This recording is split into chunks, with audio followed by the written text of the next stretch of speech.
Hello guys, it's Lofi here, back for a new Hypixel Skyblock video. Today I'm going to be explaining how the new Talisman update works, and how you can use it to deal much more damage than you did before. However, before we do get into the video, if you like what I do here on this channel, don't forget to go click the big red subscribe button, as it helps me out a lot and I would really appreciate it. Anyways, without further ado, let's get into it.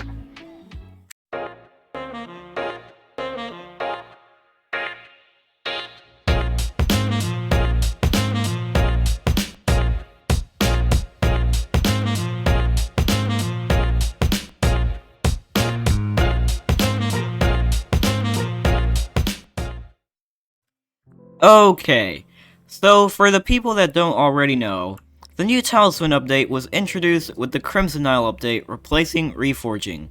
Instead, there was a new system introduced by the name of Magic Power. Before we get into that though, let's first look at where you need to start.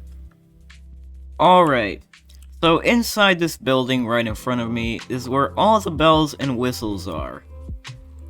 As you can see, there are plenty of points of interest here. If you are new to this update, however, you're going to want to talk to this NPC named Ozan.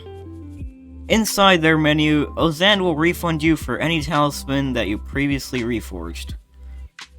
After you are done with Ozan, you can move on to the next step, which is talking to this guy named Maxwell. Inside Maxwell's menu, there are various features, including magic power related things.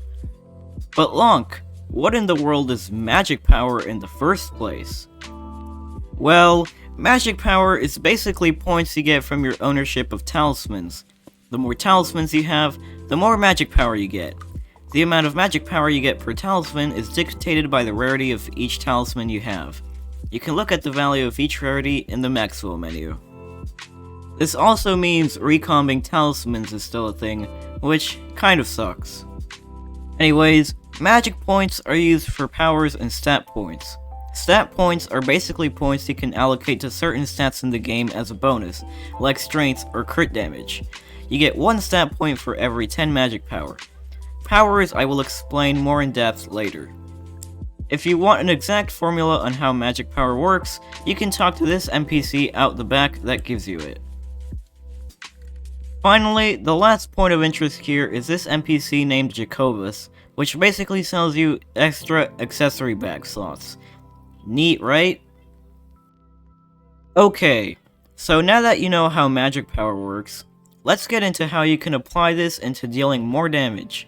As I said, magic power also contributes to powers. Powers are basically presets that you can invest your magic power in to get a certain combination of stats. In simpler words, it's reforging but 10 times better. You get some basic powers when you start out, each having a relatively different focus. However, you can get more powers by using the Combined Power Stones feature in Maxwell's menu. If you are wondering what Power Stones actually are, they're basically just the old Reforged Stones, but rebranded. To get Power Stones, just head over to the Bazaar, and in the Oddity section, there should be Power Stones listed right next to Reforged Stones. Right now, I believe the meta for melee damage powers are the Bloody and Shaded powers, both obtained from their respective power orbs. I'm using Shaded right now because it gives me more crit damage, but Bloody balances out strength and crit damage on the same level. Choose as you wish. With all this in mind, now that talismans are more useful and don't have to be painfully reforged like before, it should be much easier to deal increased damage when you gain more talismans, as opposed to the old method via reforging, which only gave you a small stat boost in a very rudimentary way. Powers are just so much better and give you a much higher damage output if the right one is chosen. Alright. Well, I think that about wraps up this quick debrief of the new Talisman update. If you made it to the end, I would really appreciate it if you left your thoughts in the comment section. Along with that, don't forget to leave a like and smack the big red button down there to subscribe. And as always, it is farewell to you all from yours truly, Lonk the Donk.